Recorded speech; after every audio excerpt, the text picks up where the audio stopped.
Hi, I'm Jesse Eisenberg with the JDE Law Firm.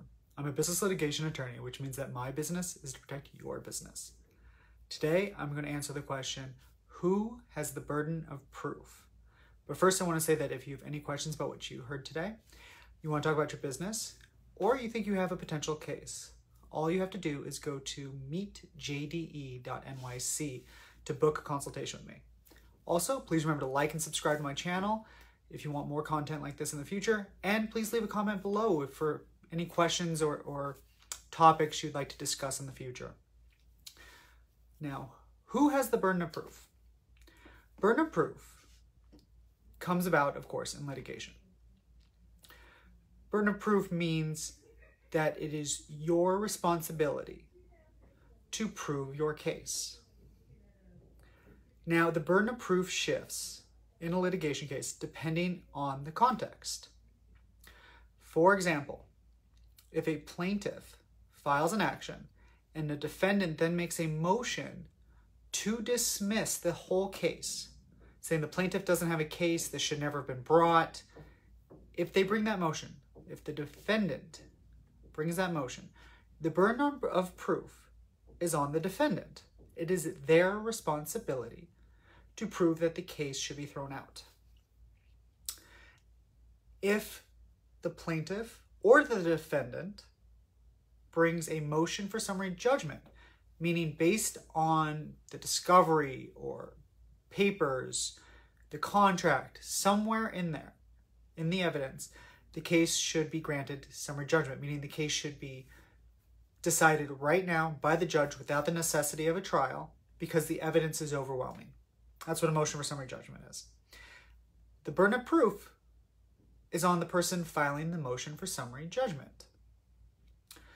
Meaning, if the plaintiff files the motion for summary judgment, it's their burden to prove that they should win.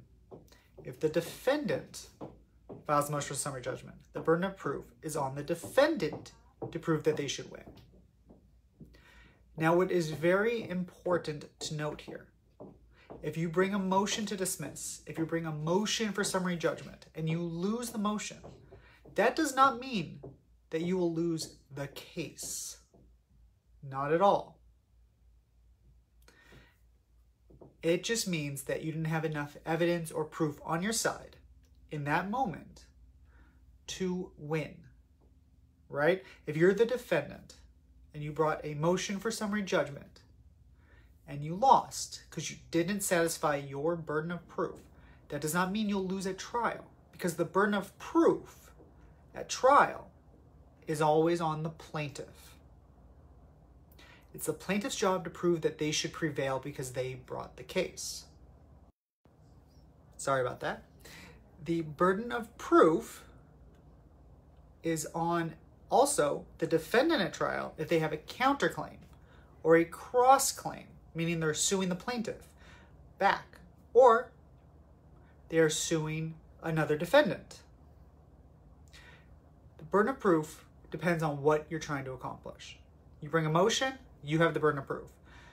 You're at trial, the burden of proof is usually on the plaintiff, unless you're countersuing or cross-suing. So I hope this answers the question of who has the burden of proof.